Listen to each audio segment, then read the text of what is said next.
Hi, Sheila Kamuda here.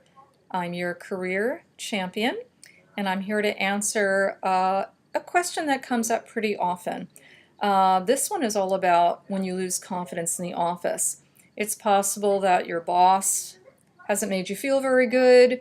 Maybe you're making some mistakes, or they think they're mistakes, or they don't think you're working at the best level. Whatever it is, they're not getting from you what they would like, and so the feedback is not very good, and it's just depleting your confidence completely, to the point where you sort of want to curl up in that fetal position and just not live there anymore. You don't know what to do anymore. Maybe you want to quit. Maybe they want to fire you, and you just are feeling at zero confidence level. And this can happen anywhere, but we're just talking about work for now, but it could happen anywhere. So this advice is good for anything.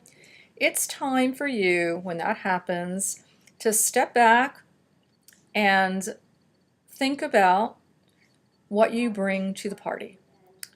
That means what special gifts and talents and skills you have that only you have. And it's time to remember what those are. And it's time to write those down. If you don't have a victory sheet that states what those are, it's time to write those down. All the things, small, big, whatever it is that you are good at. You may be good at solving problems. You might be good at being joyful at work. You may be good at helping others. You may be good at getting your work done fast. Anything and everything. There is a match for you somewhere, and your value is wanted somewhere, even if it is not where you are at the moment. This is incredibly important to note. So you bring a value, and it's important to find out what you bring to the party. That's number one. And understand that even if you are let go, fired from your job, you still bring something to the party. It's just not that party. It's a different party. It's a different organization.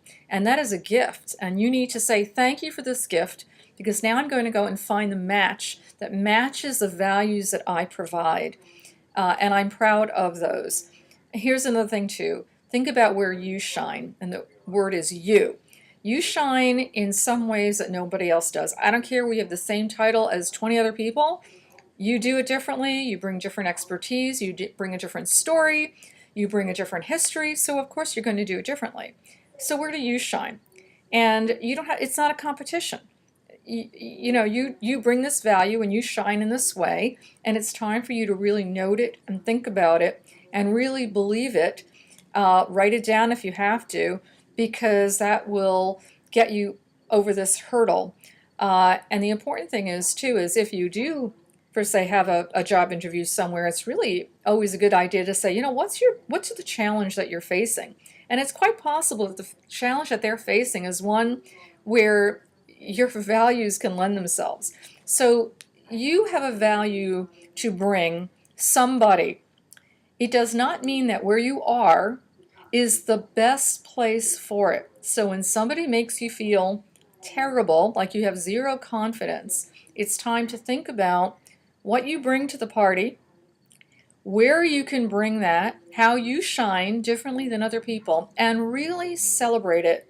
This is really very important. You have to celebrate who you are, and don't let other people's viewpoints tear you down.